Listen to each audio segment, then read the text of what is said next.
سے آرائشی روشنیوں سے مزین کیا جائے گا،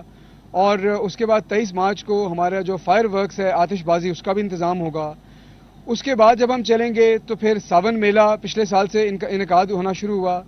اور ساون میلے کا بھی لوگوں نے بڑا خیر مقدم کیا، اور ساون میلے کے اندر بھی پھولوں کے سٹال لگیں گے، کھانوں کے سٹال لگیں گے، تاکہ لوگ جو ہیں وہ ہر سیزن سے روشناس ہوں، اپنے بچوں کو اس سے لطف اندوز کروائیں۔ اور یہ ساری ایکٹیویٹیز جو ہیں ان کا مقصد یہ ہے کہ لاہور شہر کے اندر لوگوں کو باہر نکلنے کا موقع ملے اور وہ شہر کی ثقافت سے، موسموں سے ان ٹچ ہوں۔ ہمارے جتنے بڑے دن ہوتے ہیں اس کے اوپر بھی ہماری تیاریاں ہر سال پہلے سے بڑھ چڑھ کے ہوتی ہیں، اور میں سمجھتا ہوں کہ اس کے اندر ہمارے جو چیئرمین ہیں یاسر گیلانی صاحب، ہمارے وائس چیئرمین صاحب ہیں، ڈی جی صاحب ہیں، اور ان کی پوری ٹیم کی بہت قابل قدر کوششیں ہیں، اور یہ انشاءاللہ ہر سال پہلے سے بڑھتی رہیں گی۔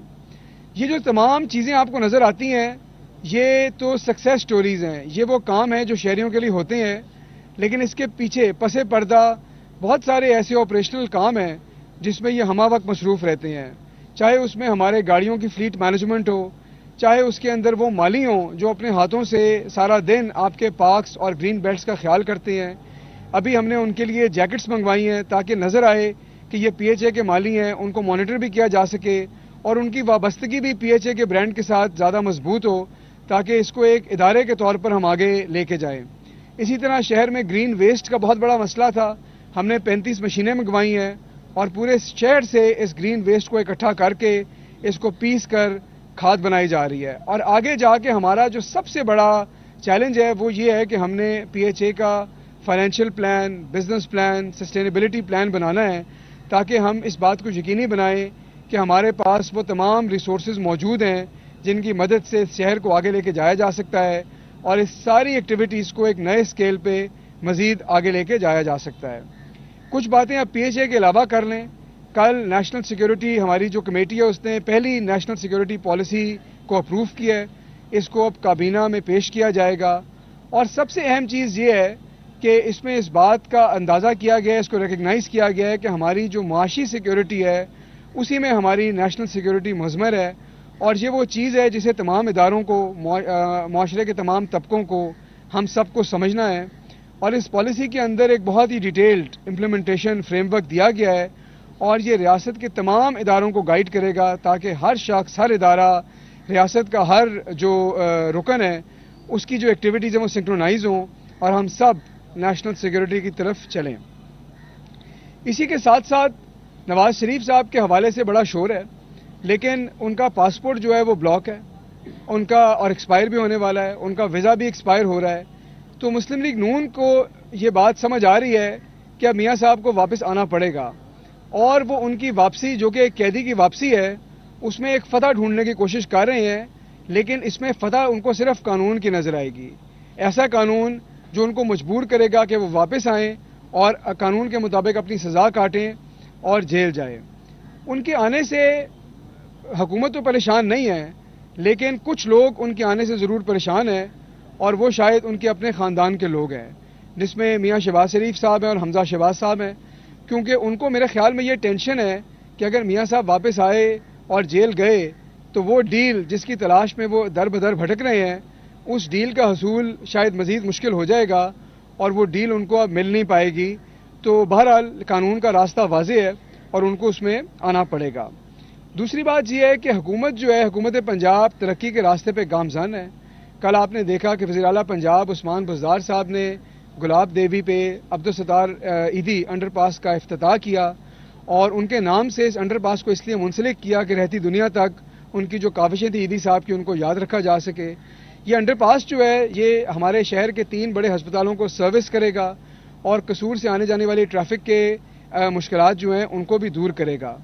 اس کے علاوہ لاہور میں ایلیویٹڈ ایکسپریس وے بھی بنائی جائے گی۔ آپ کو پتہ ہے کہ ہم نے 3 underpasses, 3 overhead bridges کا تحفہ بھی دیا ہے، اور وزیر اعلیٰ پنجاب کی یہ کوشش ہے کہ پنجاب کی ترقی کے ساتھ ساتھ لاہور کے تمام مسائل کا حل کیا جائے۔ آپ کو پتہ ہے الحمدللہ آج لاہور میں under ground storm water storage tank بھی بن رہے ہیں، گنگا رام میں ایک نیا ہسپتال بھی بن رہا ہے، عرفہ کریم ٹاور کے ساتھ بھی ہسپتال بننے جا رہا ہے، 3 نئے ایمرجنسی اور ٹراما سینٹرز بھی بن رہے ہیں۔ تو عثمان بزدار صاحب کی قیادت میں انشاءاللہ لاہور کا نقشہ بدل رہا ہے اور مزید بدلے گا۔ وہ لوگ جو سندھ میں بیٹھ کے پنجاب کی فکر کر رہے ہیں ان کی بھی کچھ بات کر لیتے ہیں. کل بلاول صاحب نے جو بات کی کہ وہ 5 جنوری سے لاہور میں آ کے کیمپ کرنا چاہتے ہیں, تو ہم ذرا یہ بات واضح کر لیں کہ زرداری صاحب کی سیاست نے بھٹو صاحب کی لیگیسی کو ختم کر دیا, اور آج بھی بھٹو زندہ ہے کہ نعرے لگانے والے سب سے بڑے مجرم ہیں ان کی پارٹی کو ختم کرنے والے اور ان کی لیگیسی کو مارنے والے. تو یہ بات ذرا واضح ہو جائے. سندھ کی گورننس کا جو حال ہے وہ آج ہم نہیں کہہ رہے, وہ زبان زد عام ہے.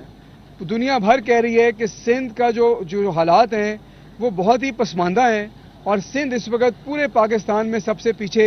رہ چکا ہے, اور یہ تمام کا تمام ان کی حکومت کے زیر سایہ ہوا ہے, اور اس وجہ سے ہوا ہے کہ انہوں نے 30 سال اس صوبے پہ حکومت کی ہے. کراچی جو پاکستان کا انجن آف گروتھ تھا, جو پاکستان کی دلہن تھی, اس دلہن کا جو سہاگ تھا وہ بھی اجاڑ دیا گیا صرف اس گورننس کے ہاتھوں. تو یہ بات بڑی کلیئر اور لوگوں کے سامنے ہے. میں سمجھتا ہوں کہ اگر ان کو کہیں کیمپ کرنا چاہیے تو وہ سندھ کے وہ علاقے ہیں جو آج بھی پسماندہ ہیں, اور اگر وہ لاہور کے بجائے وہاں جا کے وزٹ کریں اور اپنی عوام کا حال دیکھیں تو ان کو سمجھ آئے گی کہ ان کی گورننس نے آج ان لوگوں کو اس پستی میں رہنے پہ مجبور کر دیا ہے. تو میرے خیال میں ان کو یہ دیکھنا چاہیے. انہوں نے یہ بھی کہا ہوا ہے, ان کا نعرہ ہے کہ democracy is the best revenge, اور جمہوریت جو ہے وہ بہترین انتقام ہے. لیکن یہ سارا کا سارا انتقام لگتا ہے کہ انہوں نے سندھ کی عوام سے لے لیا ہے, اور ان کا انتقام ختم ہونے کو ہی نہیں آ رہا. تو میری ان سے درخواست ہے کہ خدا را سندھ کی عوام کی جان چھوڑ دیں, اور آپ پنجاب کی فکر نہ کریں. آپ کی تو سندھ میں بھی شاید حکومت نہیں بن پائے گی,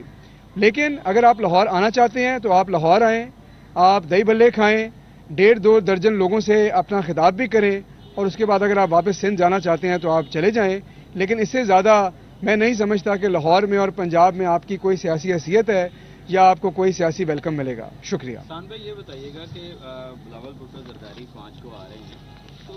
پنجاب جو ہے یہ گڑھ ہے, مسلم لیگ نون اور پی ٹی آئی 2 بڑی جماعتیں یہ ہیں. پیپلز پارٹی کا کیا مقصد ہے یہاں آ کر اس طرح للکارنا, کیا موٹیو ہے ان کے اور کیا وہ کامیاب ہو جائیں گے؟ پرائی شادی میں عبداللہ دیوانہ, اگر میری اردو صحیح ہے, اس قسم کا محاورہ ہے. دیکھیں بات یہ ہے کہ سندھ کے اندر تو ان کی جو سیاست ہے وہ سب کے سامنے ہے, اور وہ فیلڈ سیاست ہے اور وہ فیلڈ گورننس ہے.